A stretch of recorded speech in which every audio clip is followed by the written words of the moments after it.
Baik, assalamualaikum warahmatullahi wabarakatuh. Waalaikumsalam warahmatullahi wabarakatuh.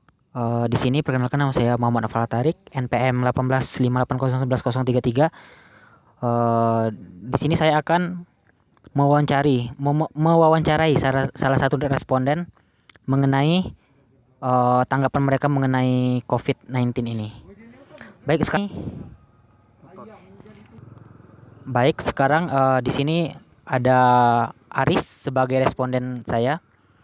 Baik, apa kabar Aris? Ya, alhamdulillah dalam untuk hari ini baik sih.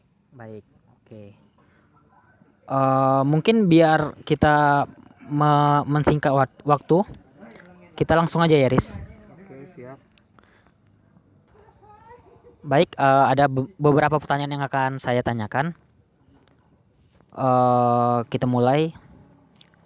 Gini, Riz, kan kita sekarang lagi pandemi nih. Ya. Apa yang kamu ketahui tentang pandemi yang sedang terjadi ini? Oke, kalau yang saya ketahui ya, ini pandemi ini adalah COVID-19 atau COVID-19, Coronavirus Disease tahun 2019.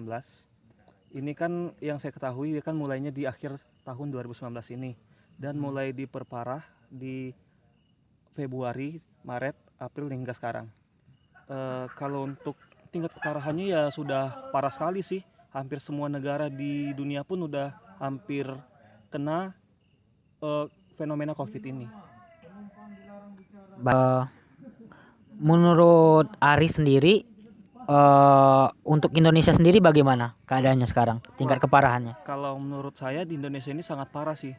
Soalnya kalau kita lihat tingkat keparahannya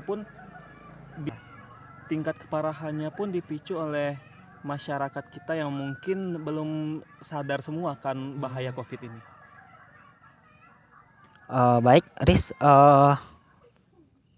Terus nih, tahu nggak tentang gejala-gejala yang timbul pada penderita COVID apa aja? Oke, kalau yang saya ketahui ya, kalau saya searching di internet dan di media sosial, yang saya ketahui itu adalah demam panas yang utamanya. Udah habis itu batuk-batuk ya. Habis itu badan terasa lelah gitu. Baik. Anda sendiri tahu nggak cara penularan COVID-19 ini? Cara penularannya yaitu dengan kontak langsung dan tidak langsung. Kalau kontak langsung itu misalnya saya dan Anda itu nanti bersentuhan. Misalnya saya nih batuk misalnya. Cairan batuk saya itu ini tersentuh oleh tangan saya dan saya salaman sama Anda. Jadi itu nanti akan menularkan si virus corona itu. Dan kalau tidak langsungnya itu seperti misalnya saya yang batuk memegang mulut saya, nanti tangan saya memegang ganggang pintu atau apapun permukaan benda itu, nanti itu akan menularkan juga gitu. Oke. Untuk Aris sendiri udah melakukan apa aja nih untuk mencegah penularan virus ini? Kalau untuk mencegah, saya udah melakukan ini, yang pertama menjaga jarak dong pasti 1 meter minimal. Udah itu saya menggunakan masker, sudah itu saya menyiapkan hand sanitizer. Ya itu. Baik. Kan Aris tahu kan, pemerintah kita Indonesia sekarang menerapkan WFH atau work from home. Ya.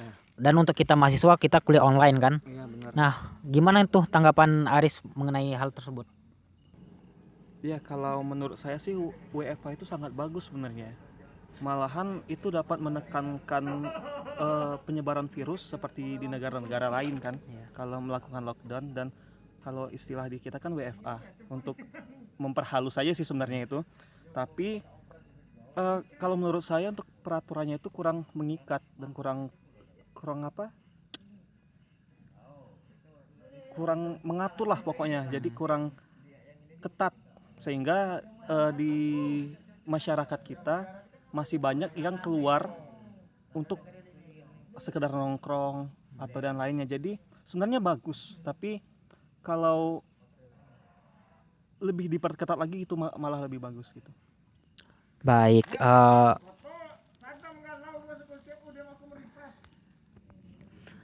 Baik. Di sini Aris udah kerja atau masih kuliah? Oh, masih kuliah saya. Oh, masih kuliah. Bagaimana menurut pendapat Aris mengenai kuliah online sekarang ini? Kalau menurut saya sih kuliah online itu nggak efektif sih. Apalagi efektif. kalau saya kan jurusan saya yang berhubungan sama praktek-praktek gitu.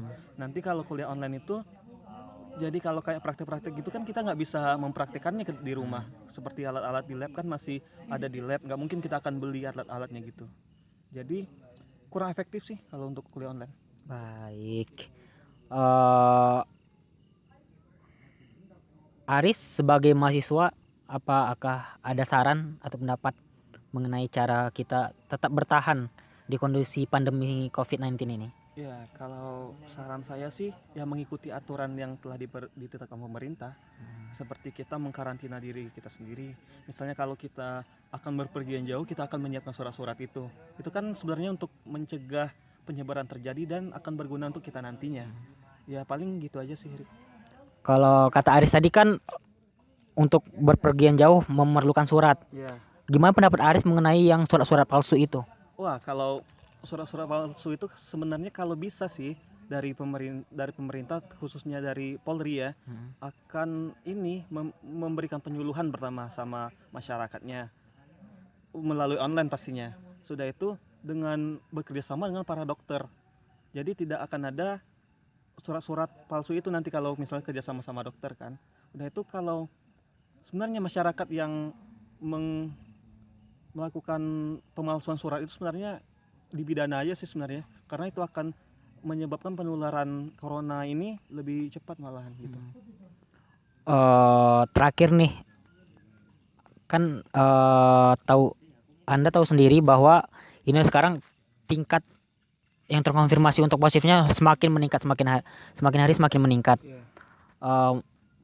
Menurut Aris, apakah ini berhubungan dengan masyarakat Indonesia yang kurang peduli dengan pemerintahannya? Kalau menurut saya sebenarnya ada dua sudut pandang sih kalau saya. Pertama, sudut dari pemerintahnya yang kurang tegas dengan peraturan-peraturan itu, sehingga masyarakatnya yang tidak menuruti aturan itu. Dan kedua, itu salah masyarakat juga, karena seperti daerah-daerah yang sudah terkonfirmasi kayak di Jakarta ya, itu kan masih banyak orang-orangnya yang berlalu lalang demi kepentingan yang tidak penting sebenarnya kan. Makanya itu sebenarnya ada salah dua-duanya, itu pemerintah sama masyarakat sih. Mungkin satu lagi sih, kan dari saran Aris tadi, alangkah menjaga jarak untuk diam di rumah. Bagaimana dengan kondisi ekonomi Indonesia? Wah, Indonesianya. ekonomi Indonesia ya. Kalau menurut saya ya agak susah sih sebenarnya ya. Iya. Sebenarnya kalau kita mau menyamakan dengan negara lain kan nggak mungkin. Penduduk Indonesia aja 200 juta. Nggak mungkin juga pemerintah sebenarnya menyiapkan bantuan sebesar itu untuk 200 juta orang sebenarnya. Makanya gimana ya, kalau kita melakukan lockdown penuh, berarti ekonomi Indonesia akan mati total sebenarnya kan. Ya paling ya gimana pemerintahnya sebenarnya, gimana mengakali keadaan ekonomi ini, tapi tidak apa ya, ya tidak lupa memperhatikan keadaan masyarakat Indonesianya sih gitu. Oh iya, update terbaru nih, kan sekarang pemerintah mengadakan yang namanya new normal. Menurut Aris gimana itu? Apakah Aris sudah tahu menurut hal tersebut? Kalau saya sih cuman baru dengar istilah-istilahnya aja sih gitu, Rik. Tapi kalau menurut saya sih, kalau saya baca-baca juga sih di internet ya, kalau menurut saya Indonesia ini belum bisa dilakukan new normal. Yang pertama, grafik di Indonesia aja masih belum turun sampai sekarang. Semakin meningkat ya? Semakin meningkat malahan kan, kita belum sampai puncak pandeminya kan, gitu. Lalu kesadaran masyarakatnya pun belum sadar. Padahal kalau saya lihat di new normal misalnya di Jerman misalnya, tingkat kesadaran masyarakatnya malah udah bagus, makanya mereka berani melakukan new normal gitu Rick. Baik Aris, terima kasih atas kesempatannya pada malam hari ini. Eh, baik, itu saja mungkin ya Aris. Ya, Terima kasih atas kesempatannya. ya sama-sama. Assalamualaikum warahmatullahi wabarakatuh. Waalaikumsalam warahmatullahi. Baiklah, itu saja hasil wawancara mengenai persepsi masyarakat mengenai COVID-19. Terima kasih. Assalamualaikum warahmatullahi wabarakatuh.